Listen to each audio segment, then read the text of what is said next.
আসসালামু আলাইকুম। আমরা সবাই চালাক, কিন্তু প্রশ্ন হলো কতটুকু, অথবা আমরা সবাই বোকা, এখানেও প্রশ্ন কতটুকু। দেখেন, আমি আপনাকে বোকা বানাইতে পারুম একবার, দুইবার, তিনবারের সময় কিন্তু আপনি বুঝা ফেলাইবেন। আর আপনি কেন বোকা হচ্ছেন? আপনি আমাকে বিশ্বাস করছেন, বিশ্বাস করে বোকা হইতেছেন। আমি কিন্তু অপরাধী এখানে। আপনি যে বিশ্বাস করছেন এটা তো অপরাধ না, আপনি আমাকে বিশ্বাস করছেন কারণ আপনার ঈমান ঠিক আছে, আপনি মানুষ হয়ে মানুষকে বিশ্বাস করছেন। কিন্তু আমি আপনার বিশ্বাসটা ভঙ্গ করতেছি, আপনার বিশ্বাসের সুযোগ নিয়ে চাতুরতা করতেছি, বা আপনাকে বোকা বানাইতেছি, অথবা আপনাকে চোদু বানাইতেছি। বনিয়ামিন বলে না, চোদু জনতা, আমি সেই চোদু বানাচ্ছি আপনাকে। চোদু খারাপ অর্থে না ভাই, এটা হলো দেশীয় ভাষা। আমার দেশেও বলে রে হাতে কি চোদু বানাইছ তুই, চোদু মানে চোদু বনিয়ামিনের ভাষায়। দেখেন, আসলে মানুষ কিন্তু চোদু না, কিন্তু মানুষ বুঝতে পারে। হয়তো প্রথম আপনাকে বিশ্বাস করবে, দ্বিতীয়বার বিশ্বাস করবে, থার্ড টাইম যখন দেখবে যে না আপনার কথা তো ঠিক না, আপনি বেঠিকে যাচ্ছেন, তখন কিন্তু আপনাকে আর বিশ্বাস করবে না। আর বিশ্বাস না করলে মানুষের কি হয় জানেন? মানুষ 5 ফিট উপর থেকে পইরা যায় মাটিতে, মাত্র 5 ফিট উপর থেকে। গাছের থেকে পইরা মানুষ আবার সোজা হয়ে দাঁড়ায় যায়। বিল্ডিং থেকে পইরাও দেখবেন হাত পা ভাঙলো, ল্যাংরায় ল্যাংরায় হাঁটে। কিন্তু এই যে 5 ফিট বললাম, ওইখান থেকে পড়লে আর দাঁড়াইতে পারে না। সেই 5 ফিট কি জানেন? মানুষের হাইটের এই যে চোখটা, চোখ থেকে মাটি পর্যন্ত ধরে নেন গড় পড়তা 5 ফিট। এই চোখ থেকে যদি পইরা যায়, এই মন থেকে, মন কিন্তু 4 ফিটের জায়গায়, এই মন থেকে মানে এই 4 ফিট থেকে যদি পইরা যান, আর কোনোদিন উঠা দাঁড়াইতে পারবেন না। কার কাছে? ওই মানুষটির কাছে। ওই মানুষটির কাছে আপনি সারা জীবনের জন্য একটা ঘৃণার পাত্র। হ্যাঁ, ঘৃণার পাত্র। আর ঘৃণা নিয়ে আপনি একই ছাদের নিচে বসবাস করতে পারবেন না। তার চেয়ে বরঞ্চ দোজকে যায় থাকা ভালো। দোজকখানা হয়ে যায় তো ওই সংসার, যে সংসারের মধ্যে বিশ্বাস হারায় যায়, যে সংসারের মধ্যে একজনের প্রতি আরেকজনের ঘৃণা থাকে। টিকে না ভাই, সেই সংসার টিকে না। আমাদের সিনেমার একটা সংসার ছিল এরকম, আমি নাম নেব না, উনি পৃথিবীতে নাই, উনি অনেক বিখ্যাত শিল্পী। ওনার বাসায় যখনই যাইতাম, ওনার রুমে বসতে হইতো, আবার দেখতাম ওনার ওয়াইফের রুমে ওনার ওয়াইফের ফ্রেন্ডরা আসতেছে, ছেলে বন্ধু মেয়ে বন্ধু। আবার ওই অভিনেতার রুমে আমরা যে আড্ডা মারতাম, এখানেও ছেলে মেয়ে সবাই আসতেছে, আড্ডা মারতেছি। কিন্তু ওইখান থেকে এখানের দূরত্ব মাত্র 10 হাত, ওই রুম থেকে এই রুমের। কিন্তু ওদের মনের দূরত্ব ছিল হাজার হাজার মাইল, যার জন্য ওই সংসারটা টিকে নাই। আমরা যখন চলে আসতাম না, তারা যার যার রুমে ঘুমাইতো। এটাকে সংসার বলে? সংসার বলে না। যাই হোক, এতগুলো কথা কেন বললাম জানেন? আপনারা বুঝা ফেলাইছেন আমি কি ইঙ্গিত করতে চাচ্ছি। ডাক্তার জাহিদুর রহমান, হ্যাঁ ওনার নাম ডাক্তার জাহিদুর রহমান, ওনার প্রতি আমার একটা ভক্তি শ্রদ্ধা আছে। যেমন ভক্তি শ্রদ্ধা আছে আমার ইলিয়াস হোসেনের প্রতি, পিনাকি ভট্টাচার্যের প্রতি। পিনাকি ভট্টাচার্য আর ইলিয়াস হোসেন সেফ জোনে থাইকা দেশের জন্য গত 16 বছর অনেক কিছু করছে, কিন্তু সেফ জোনে ছিল। আর ডাক্তার জাহিদুর রহমান দেশের ভিতরে ছিল ভাই, এই দেশের ভিতরে অনেক রিস্কে ছিল, অনেক প্রতিবাদ করছে ফ্যাসিস্ট সরকারের বিরুদ্ধে। ওনার বলিষ্ঠ কণ্ঠ যদি আপনারা শুনতে চান, ওনার অতীতের ভিডিওগুলা দেখেন। আওয়ামী লীগের আমলেই দেশের ভিতরে থেকে উনি এইসব বক্তব্য যে দিত না, আমি ভয় পাইতাম, আমি আসলেই ভয় পাইতাম। আমি একবার একজন অবসরপ্রাপ্ত এক ডিআইজি সাহেবকে, উনি আমার খুব কাছের মানুষ, ওনাকে জিজ্ঞেস করছিলাম যে আচ্ছা উনি কি দেশের বাইরে? কারণ আমার বিশ্বাস হইতো না ডাক্তার জাহিদুর রহমান এই দেশে থাইকা আওয়ামী লীগের সমালোচনা করত, শেখ হাসিনা সমালোচনা করত ভাই, যার জন্য আমি বলছি উনি কি দেশে না দেশের বাইরে। তারপর ওই ডিআইজি সাহেব জানাইলো আমাকে যে না উনি দেশের ভিতরে। চিন্তা করেন ওনার সাহসটা, কলিজা আছে ভাই।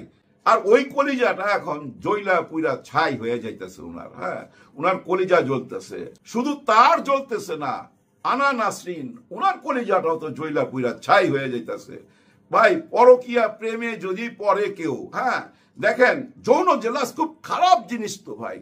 এই যে আনা নাসরিনের কাছে এটা একটা পুরো যৌন জেলাস না, যে তার হাজবেন্ড অন্য একজন নারীর সঙ্গে খোলামেলা বুঝেনি তো তখন কলিজার ভিতরে কেমন লাগবে একবার ভাবেন তো।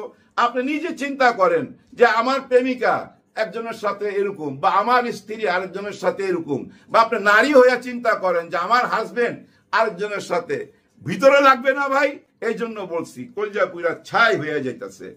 দেখেন অনেকে এসব বলে যে এটা ওনাদের ব্যক্তিগত ব্যাপার, এটা নিয়ে কেন নাক ঘামান। আমি ভাই নিজেই বলি কারো ব্যক্তিগত ব্যাপারে নাক গলানো একদমই উচিত না।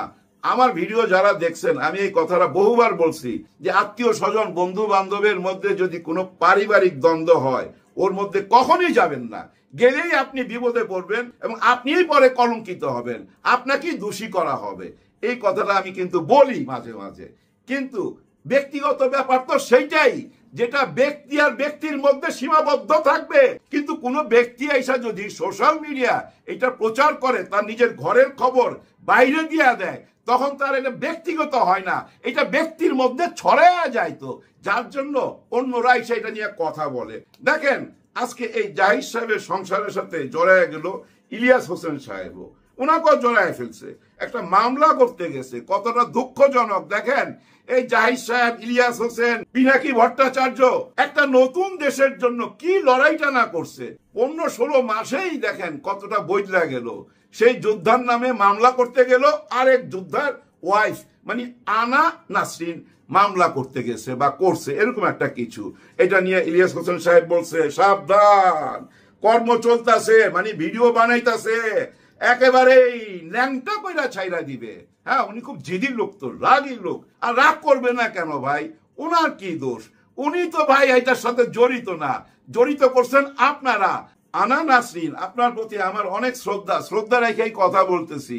শুনছি আপনি আবার শর্ট ফিল্মের সাথেও জড়িত ছিলেন, আমাদের মিডিয়া তো জড়িত ছিলেন। যাই হোক, যেভাবেই থাকেন আমি জানি আপনি এই মুহূর্তে ভালো নাই, আপনি অনেকদিন যাবতই এলোমেলো। এই ঘটনাটা কিন্তু এই 2-3 সপ্তাহ বা 2-3-4 মাসের না ভাই, 2-3-4 বছরের ঘটনা, অনেক পুরনো ঘটনা এটা। কিন্তু জাহিদ সাহেবের এই সংসারের ঘটনাগুলা বুঝছেন, শুধু ওনাদের মধ্যে সীমাবদ্ধ প্রথম ছিল না, দুই পরিবারকে এটা ছুঁয়ে গেছে ভাই। ওনাদের এই সংসারের আগুন কিন্তু নতুন কিছু না, কিন্তু এমন না যে 1 মাস 2-3 মাস আগের ঘটনা, 2-3 বছর পুরনো ঘটনা। তার মানে কতদিন যাবত এই আগুনে পুড়তেছে, খেয়াল করছেন? দেখেন জাহিদ সাহেবের শ্বশুরও হার্ট অ্যাটাক হয়ে হাসপাতালে যাইতে হয়েছে এই ঘটনা শোনার পর। এই ঘটনা সবাই জানা গেছেন। এই ঘটনা এখন আর খুলা বলার কিছু নাই, খুলা বলতেও ভালো লাগতেছে না। তারপরও বলবো, হায় হায়, এই মুহূর্তে স্বামী ওসমান থাকলে ভালো হইতো। হ্যাঁ, উনার বড় ভাই যার সাথে ঘটনা, ওনার বড় ভাই স্বামী ওসমান থাকলে ভালো হইতো। হ্যাঁ, রুমিন ফারহানাকে বিয়ের একটা ব্যবস্থা করতে পারতো।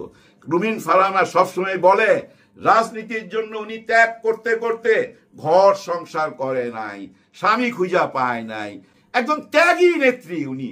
আর এই ত্যাগী নেত্রী এখন দেখেন কত বড় কলঙ্কের সাথে জড়িত। কোন টাইমে জড়িত, কোন টাইমে এই কলঙ্কটা প্রকাশ পাইল? যে টাইমে বিএনপি অনেক প্রশ্নের সম্মুখীন না ভাই, এত বড় একটা দল অনেকগুলো প্রশ্নের সম্মুখীন হয়ে গেছে মাঠের রাজনীতিতে। এটা তো বুঝতে পারেন, এটা নিয়েও আলোচনা করা যাবে। কিন্তু এখন যেটা নিয়ে আলোচনা করতেছি, এই জাহিদ সাহেবের এই সাংসারিক ঘটনাটার সাথে পিনাকিদা জড়াইলো, ইলিয়াস হোসেন জড়াইলো। পিনাকিদা একটা স্ট্যাটাস দিছে, ইলিয়াস হোসেন তো আবার একটা স্ট্যাটাস দিছে। আবার ওই স্ট্যাটাসটা দেখেন আনা নাসরিন শেয়ার করে। ইলিয়াস হোসেনের যে কোনো স্ট্যাটাস আনা নাসরিন তার পেজে শেয়ার করে। তার মানে কি, এই আনা নাসরিন যে কোনো সাংবাদিকের মাধ্যমে হয়তোবা ইলিয়াস হোসেনের সঙ্গে যোগাযোগ করছে, কারণ উনার ওই মনের ক্ষোভগুলা, জ্বালাগুলা হয়তো প্রকাশ করতে পারতেছে না। উনার হাজবেন্ড উনাকে পাগল বানাইবার জন্য ওনার বোনদেরকে, ওনার ভাইদেরকে বলতেছে তার মানসিক চিকিৎসা করতে হবে, তার মানসিক প্রবলেম। সে আবুল তাবুল বকে। আবুল তাবুল বকে মানে ওই যে লিঙ্ক আছে যে একটা, ওই লিঙ্ক নিয়ে স্বামীকে যখনই প্রশ্ন করে তখনই স্বামী মাথা গরম হয়ে যায়। তো উত্তর দিব কি? কিন্তু উত্তর একটা আদায় করছে, বুঝাই যায়। নাইলে উনি এই কথা কেন বলবেন? কি কথা বলছে? যে আমার স্বামীকে ব্ল্যাকমেইল কইরা কেউ একজন তার বয়ান প্রকাশ করতেছে, তার মাধ্যমে মানে তাকে শিখাইয়া দেয় এইটা বলতে হবে। এই ধরেন আমি বিএনপিকে ভালোবাসি এটা বলতে হবে, আমি জামাত ইসলামকে ঘৃণা করি এটা বলতে হবে, আমি ইসলাম মানি না এটা বলতে হবে। আমার স্বামীকে দিয়ে এগুলো বলাইবার চেষ্টা করা হচ্ছে। মানে উনি এরকম কিছুই তো বুঝাইছে, তাই না? আর জাহিদ ইসলাম ওনার বউরে কি বুঝাইছে যে আমার ইয়াংকালের অনেক আগের বান্ধবীর সাথে একটু টেম্পো চালাইছিলাম, ওই টেম্পোর ভিডিওটা আছে একজন নেত্রীর কাছে বা কারো কাছে, এরকম বুঝাইছে। আমাকে সে ব্ল্যাকমেইল করতেছে। তাহলে এখন আনা নাসরিনের কি করা উচিত ছিল? সরাসরি চলে যাওয়া উচিত ছিল থানায় যাওয়া উচিত ছিল না ভাই? আইনের আশ্রয় নেওয়া উচিত ছিল না? যে আমার হাজবেন্ডের যদি কিছু থাকে সেটা আমি মাইনা নেব, ওই কষ্ট আমার, উনার এটা অতীতের ব্যাপার, উনাকে ব্ল্যাকমেইল করা হচ্ছে, আইনের আশ্রয় নেওয়া উচিত ছিল। কিন্তু আইনের আশ্রয় উনি নেয় নাই। কিন্তু উনি ওই পথে যান নাই। উনি কোন পথে গেলেন? ভয়াবহ এক পথে চলে গেল। ইলিয়াস হোসেনকে জড়াইয়া দিল। ইলিয়াস হোসেনের নামে মামলা করবে। কার নামে মামলা? কার বউ করতেছে? যে জুলাই গণ অভ্যুত্থানের সাথে জড়িত ছিল, হাসিনা সরকারের বিপক্ষে যে কাজ করছে জায়েদ, তার বউ মামলা করতে যাচ্ছে জুলাই গণ অভ্যুত্থানের আরেক সৈনিক ইলিয়াস হোসেনের বিরুদ্ধে। ব্যাপারটা কোন পর্যায়ে নিয়ে ঠেকাইছে? আবার দেখেন পিনাকি ভট্টাচার্যের একটা ভিডিও এই দেশে নাকি দেখা যাচ্ছে না, ওই দেখার রাস্তা বন্ধ করে দিছে। এখন ভিপিএন দিয়ে দেখতে হবে। পিনাকি ভট্টাচার্য এটা নিজেই পোস্ট করছে। কারা বন্ধ করলো? হায় হায়, কোন অবস্থায় নিয়ে ঠেকাইছে জুলাই নায়কদেরকে। দেখেন নায়করা এখন ভিলেন হয়ে যাচ্ছে। সময় বদলায়, আমরাও বদলায় যাই। একদিন আমিও ভিলেন হয়ে যাইতে চাই। হ্যাঁ, আমিও ভিলেনের পথে যাব ভাই। বাংলাদেশের মানুষ চোদু না। কে কোথা থেকে কি খেলতেছেন এটা আমরা খুব ভালো বুঝি। চোদু মনে করার কোনো কারণ নাই ভাই, কোনো কারণ নাই। যাই হোক, এবার অন্য কথায় আইসা ভিডিওটা শেষ করে দেই। আমাদের doctor Yunus sir PR system চালু করে দিছে। হ্যাঁ, অলরেডি কিন্তু চালু। দেখেন বিএনপি থেকে 2 জন, জামাত থেকে 1 জন, এনসিপি থেকে 1 জন, বড় দল থেকে 2 জন। এটাই তো পিআর সিস্টেম। বিদেশ চলে গেছে। কোথায় নিয়ে গেছে? জাতিসংঘের একটা সমাবেশে। কেন নিয়ে গেছে? এইটা নিয়ে এখানকার বুদ্ধিজীবীরা মাঠে নাইমা পড়ছে যে ওইখানে যায়া হাত মিলাবে, ওরা ঘুডুর ঘুডুর করবে, নিচে নিচে টেম্পো চালাবে, ওরা ষড়যন্ত্র করতেছে, যার জন্য 3 দলকে নিয়ে বসছে বিদেশের মাটিতে। না ভাই, এগুলো হলো চোদু কথাবার্তা। দেখেন আপনার আমার চেয়েও বড় টেনশন কার জানেন? শেখ হাসিনাকে নিয়ে, আওয়ামী লীগকে নিয়ে, ডক্টর ইউনূস স্যারের। এটা মাথায় রাখেন। 1000 না, 2000 না, কয়েক হাজার, অনেক অনেক সারা দেশে গ্রামীণ ব্যাংকের সাইনবোর্ড আছে। উনার ব্যবসা বাণিজ্য সব এই দেশে, বিদেশে আছে কিনা জানি না। উনার তো টেনশন সবচেয়ে আগে। কেন আগে?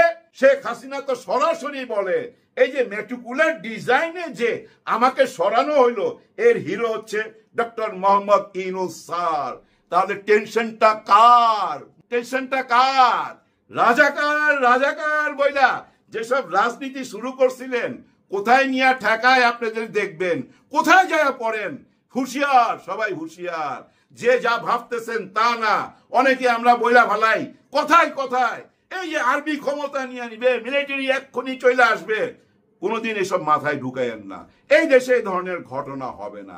কেন হবে না জানেন? জাতিসংঘে আমাদের দেশের আর্মি ভাইরা, আমাদের দেশের পুলিশ ভাইরা অনেকেই ভাই চাকরি করে। ওই চাকরি থেকে যে বেতনটা পায় ভাই, এখানে 10 বছর চাকরি করে ওই বেতন পাবে না। ওইখানে 2-3 বছর থাকলে যে বেতনটা পায়, ওইটা দিয়া তাদের সন্তানদেরকে মানুষ করতেছে, নিজের গ্রামের বাড়ির ভাঙা বাড়িটাকে পাকা করতেছে। এটা মাথায় রাখেন। এই দেশে আর্মি কোনো ঘুডুর বুডুর করলে জাতিসংঘের থেকে সবাইকে পাঠায় দিবে। আর যাদেরকে পাঠায় দিবে তাদের হাতের নিশানা তো জানেন কেমন। বিদেশের থেকে নিশানা ঠিক করে আসতেছে। ওই নিশানা কার বুকে ঠেকায় দিবে এটা কি ভাঙ্গা বলতে হবে? আপনি আমার সন্তানের ভবিষ্যৎ নষ্ট করে দিবেন, আবার ভবিষ্যৎ নষ্ট করে দিবেন, আমি আপনারা ছাইরা দেবো? এত ক্ষমতার লোভ কেন আপনার? এই কথাটা জিজ্ঞেস করবে না ভাই? অবশ্যই জিজ্ঞাসা করবে। বিডিআর এর হত্যাকাণ্ডের পরে কিছু ভয়েস শুনেন নাই? শেখ হাসিনার সামনে চিৎকার করতেছিল কিছু আর্মি ভাই যে আপনি কেন আর্মি পাঠাইলেন না বলে কি যেন ছুঁড়া মারছিল। এরকম সাউন্ড পান নাই? অডিও বার্তায় পাইছেন তো? তাহলে ওটা মাথায় রাখেন। বিবেক আর বিচার করবেন। বিচার হয় ভাই বিবেক দিয়া, বিবেক ছাড়া বিচার হয় না। ওই বিবেককে জাগ্রত করতে হবে, বিবেক দিয়া ভাবতে হবে সবকিছু। বিদায় নেবার আগে শুধু এইটুক বলবো, আজকে খুব মিস করতেছি নারায়ণগঞ্জের শামীম ওসমান সাহেবকে। শামীম ওসমান সাহেব থাকলে হয়তো ওনাকে বলতাম যে ভাইয়া আপনার বোনটাকে বিয়ে দেন। উনি তো ভাই রাজনীতির জন্য সংসার করে নাই, স্বামীর সংসারে যায় নাই, ত্যাগী নেত্রী। এই ত্যাগী নেত্রীকে তাড়াতাড়ি বিয়ের ব্যবস্থা করেন। আচ্ছা, বিএনপির মধ্যেও তো ওনার ভক্ত আছে, ভাই ব্রাদার আছে না, আপনারা ওনার বিয়ের ব্যবস্থা করেন। কারণ এইভাবে ওনাকে ছাড়া গরুর মতো রাখলে আপনার দলের বদনাম হবে। যেমন বদনাম হয়ে গেল আজকে জাহিদ ইসলামের মতো একজন ব্যক্তির, যেমন বদনাম হয়ে গেল আনা নাসরিনের, এবং এই বদনামের সাথে জড়িত হয়ে গেল ইলিয়াস হোসেন, পিনাকি, আমি, অনেকেই। চিন্তা করেন কোথা থেকে শুরু আর কোথায় যায় শেষ। কিন্তু এই শেষটা জানলো, এই দেশের শেষটা কিন্তু আমরা জানি না। কিন্তু মাথায় রাখবেন অশুভ কিছু হবে না। এই যে 3 দল থেকে 3 জনকে নিয়ে গেছে, কোনো গুডুর বুডুর করার জন্য না, কোনো ষড়যন্ত্র করার জন্য না, কোনো রকম কিচ্ছু না ভাই। এটা কি জানেন? ওই যে বিচার, হ্যাঁ, ওই বিচার নিয়ে কথা বলবে জাতিসংঘের সাথে। 3 দলের 4 নেতাকে নিয়ে গেছে। 3 নেতা বাংলাদেশ থেকে গেছে, আরেক নেতা বিদেশ থেকে এসে জড়িত হবে। আর বিদেশ থেকে যে আসবে সে তারেক রহমানের কোনো বার্তা ওনার কানের কাছে বলবে। হ্যাঁ, বিদেশ থেকে যে আসতেছে ওনার কানের কাছে বলবে যে তারেক সাহেব এই কথাগুলা বলছে। আর সব কথার শেষ কথা কি জানেন? সবাই এক জায়গায় আসবে, জুলাই সনদ ঘোষণা হবে, পিআর সিস্টেম নির্বাচন হবে, বাকি সব দাবি দাওয়া মাইনা নিবে। আর মাইনা নেওয়ার জন্য সুপ্রিম কোর্ট, উচ্চ আদালতে যাইতে হবে, মহামান্য বিচারপতির কাছে যাইতে হবে, সবাইকে মিলা। তাইলে সবারই ইজ্জত রক্ষা হয়। আইন যা বলবে তাই, এই পথেই যাইতে হবে। আর না হয় হ্যাঁ আর না ভোট, বাস শেষ। ওই একই জায়গায় আসবে। এক হয় মাননীয় বিচারপতির কাছে, আর না হয় এই যে আমরা আম জনতা। এখানে মাননীয় লাগাবার দরকার নাই, আম শব্দ লাগায় দেন। আমাদের আম জনতার কাছে ভোট চাইতে হবে। আমরা কি চাই সেই পথেই দেশকে নিয়ে যাইতে হবে, এবং সেই পথেই যাবে। সবার জন্য সবাই দোয়া করবেন। আল্লাহ হাফেজ।